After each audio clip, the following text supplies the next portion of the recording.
अस्सलाम वालेकुम नाज़रीन, forum of the nation podcast में आप सबको एक अल्लाह बार नहीं फिर होगा। खुशामदीद। इन्होंने कहा जी लेके तो हम नहीं देंगे। 6 दिन इस बात पर मुज़ाकरा था। देखिए ईरान तो एक बहाना है, उसके बाद पाकिस्तान निशाना है।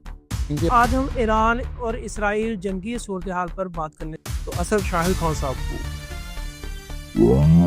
रजीम चेंज लाना चाह रहे हैं, ठीक। इधर से हम घेरें, उधर से जो है ना वो उधर बात करके आए हैं, अगले दिन हमारे ऊपर इन्होंने अटैक कर दिया। सी वो रहने दें, इस्लामी मुल्क पर नाम रहने दें। उस इस्लामी मुल्क ने डॉलर दी। आप कहना ये चाह रहे हैं कि अगला नंबर पाकिस्तान का है। जी बिल्कुल। अस्सलाम वालेकुम नाज़रीन, forum of the nation podcast में आप सबको एक बार फिर खुशामदीद कहते हैं। नाज़रीन, आज की नशिस्त में मैं हूँ आपका होस्ट हाफिज़ अब्दुल रहमान। नाज़रीन, आज हम ईरान और इसराइल जंगी सूरत हाल पर बात करने जा रहे हैं और इस सूरत हाल पर बात करने के लिए हमने आज पॉडकास्ट में दावत दी है एक सियासी शख्सियत जनाब शाहिद खान साहब को। आइए आपकी उनसे मुलाकात करवाते हैं और इस जंगी सूरत हाल के बारे में आपको आगाही फराहम करते हैं। अस्सलाम वालेकुम खान जी साहब। वालेकुम सलाम। बहुत शुक्रिया जी, आपने मौका दिया मुझे।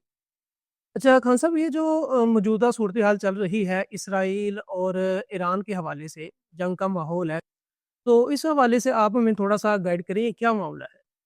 जी, असल तो देखिए ये ईरान तो एक बहाना है, उसके बाद पाकिस्तान निशाना है।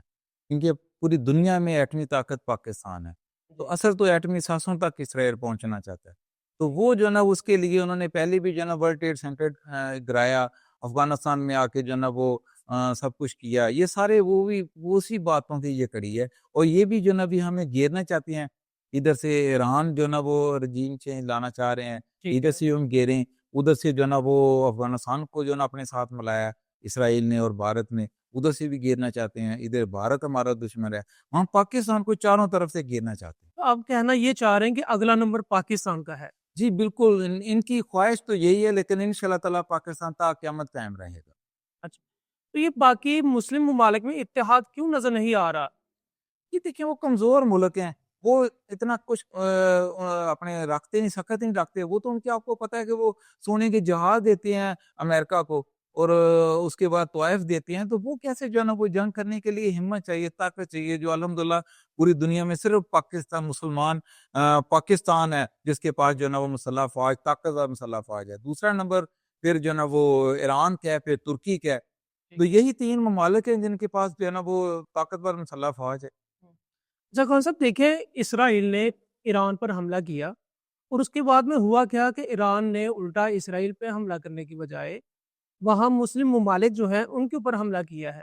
तो आपको नहीं लगता ऐसा करने से इसराइल या अमेरिका वगैरह खुश होंगे कि उनका काम तो पूरा हो गया, कि आपस में इनका इत्तेहाद ही नहीं है? देखिए उन्होंने तो वही वहाँ पे हमले किए हैं ना जहाँ पे इनके जैसे दुबई में हमला किया, वो दुबई में इसराइल की बिल्डिंग थी, इसराइल के वहाँ पे रहते थे या अमेरिका में रहते थे। तो उन्होंने वही टारगेट किए हैं जहाँ पे अमेरिकन या यहूदी थे। उन्होंने और किसी को वो टारगेट मुस्लिम ममालिक जो हैं वो तो इनसे तो नाखुश है ना कि इन्होंने हमारी तरफ आके हमला वो किया। तो उन्होंने पहले कह दिया था ना कि आप इनको अड्डे ना दें, आप इनको पनाह ना दें। आप यहाँ से जो है ना अगर जो भी पनाह देगा, जिसके भी जो अड्डे देगा उसके खिलाफ हम कार्रवाई करेंगे, वो हक रखते हैं ना फिर।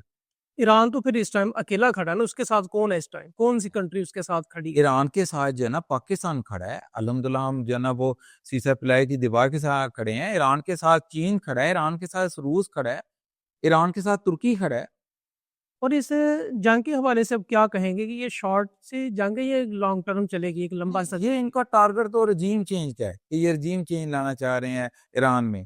तो वो उस लिहाज से वो अपना टारगेट पूरा करने के लिए बड़ी कोशिश कर रहे हैं, लेकिन इंशाअल्लाह ताला एक तो हमारे जो शहीद हुए हैं अयतुल्लाह खमेनी साहब, बहुत बड़ा लॉस हुआ है, उम्मत उलमा का लॉस हुआ है। ऐसा ही तो है। अल्लाह ताला की ज़ात उनको, वो शहीद हैं, उनको दर्जात बुलंद करे।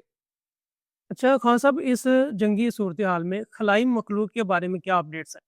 ये खलाई मखलूक ही थी जो ईरान को पहले भी बचाया था। वो खलाई मखलूक है। वो जी। अल्हम्दुलिल्लाह वो खलाई मखलूक ही है। वो जो है ना वो हर जगह से हो आती है और पता भी नहीं चलने देती। अच्छा क़ासिम, अब हम बात करेंगे पाकिस्तान और अफ़गानिस्तान के हवाले से, कि ये मामला है क्या? आख़िर क्यों पाकिस्तान अफ़गानिस्तान के ऊपर हमला करने पर मजबूर हुआ है?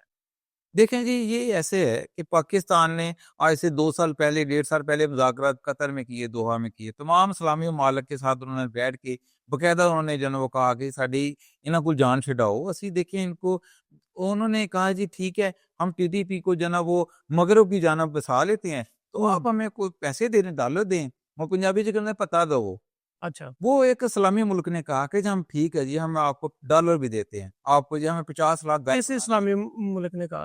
وہ بس جی وہ رہنے دیں، وہ اسلامی ملک کو نام رہنے دیں، اس اسلامی ملک نے ڈالر دیے بھی، وہ ڈالر افغانستان کو؟ افغانستان کو انہوں نے کہا کہ جی ہمیں 50 لاکھ گھر بنانے، انہوں نے 50 گھر نہیں بنائے، اور وہ بجائے کہ وہ ٹی ٹی پی کو وہاں بساتے، انہوں نے پھر وہی حرکتیں شروع کی، پھر ہم نے کہا کہ بھائی یہ پھر وہی حرکتیں کر رہے ہیں، پھر یہ 2 مہینے پہلے دوحہ میں مذاکرات ہوئے، جب یہ ہمارے بہت زیادہ جوان شہید ہوئے، ہمارے آرمی افسر شہید ہوئے، بہت زیادہ خودکش حملے ہوئے، تو اس کے بعد پھر ہم نے پھر یہ دوحہ میں مذاکرات کیے پہ یہ ہمارے اوپر حملے بند نہیں کر رہے، ہمارے اسکولوں پہ حملے کر رہے ہیں، ہمارے مسجدوں پہ حملے کر رہے ہیں، تو پھر انہوں نے کہا کہ جی ٹھیک ہے آپ ہمیں پیسے دیں، ڈالر دیں، اور جیسے وہ کچے کے ڈاکو ہوتے ہیں جو پیسے مانگتے ہیں، ایسے کچے کے ڈاکوؤں کی طرح کہ جی ہمیں پیسے دیں، تو انہوں نے پاکستان نے کہا کہ ٹھیک ہے جی ہم تو خود ویسے مجبور ہیں لیکن ہم پھر بھی دینے کو تیار ہیں، لیکن آپ لکھ کے دے دیں کہ آئندہ کے بعد کوئی بھی افغانستان سے ہمارے اوپر حملہ نہیں ہوگا۔ انہوں نے کہا جی لکھ کے تو ہم نہیں دیں گے۔ 6 دن اس بات پر مذاکرات قطر میں ہوتے رہے، دوحہ میں ہوتے رہے، 6 دن انہوں نے سانو ٹرک دی بتی پیچھے پنجابی کہنے لا کے رکھیا، اور آخر میں جو نا یہ انہوں نے کہا جی ہم تو نہیں لکھ کے دیں گے۔ پھر یہ جا کے اسرائیل کی جولی میں بیٹھ گئے اور بھارت کی جولی میں بیٹھ گئے، آپ کو پتا ہے بھارت میں گئے، انہوں نے بھارت نے کہا جی ہم آپ کو دیتے ہیں پراکسی وار کے لیے پیسے، اور وہ پراکسی وار جو نا آپ کو پتا ہے کہ بھارت سے جو نا بھی ہمارے اوپر پھر ادھر بات کر کے آئے ہیں، اگلے دن ہمارے اوپر انہوں نے اٹیک کر دیے، پھر اس کا جواز تو دینا ہی تھا ہم نے۔ بالکل ٹھیک۔ افغانستان کے پیچھے کون کون سی کنٹری ہے اس ٹائم؟ افغانستان کے پیچھے جی اسرائیل ہے، افغانستان کے پیچھے بھارت ہے، افغانستان کے پیچھے امریکہ، ظاہر ہے اسرائیل تو امریکہ ایک ہی ہے نا، وہ تو سکے کے 2 رخ ہیں، ایک ہی ہیں وہ، بالکل ٹھیک ہے۔ اچھا کون صاحب، اور یہ اسلامی ممالک بھی ہمارا جو ہے نا وہ اسرائیل کے ساتھ اور بھارت کے ساتھ ملا ہوگا، یہ بھی ہے، اس کا نام میں نہیں لینا چاہتا، اچھا اچھا، اللہ تعالیٰ اس کو ہدایت دے۔ ہدایت ہے۔ ٹھیک ہے خان صاحب، آپ کا بہت شکریہ، آپ نے اپنا قیمتی وقت forum of the nation podcast میں دیا۔ انشاءاللہ لے ناظرین ہمیں اجازت دیجیے، آپ سے پھر ملاقات ہوگی نئے پوڈ کاسٹ میں نئے گیسٹ کے ساتھ۔ اللہ حافظ۔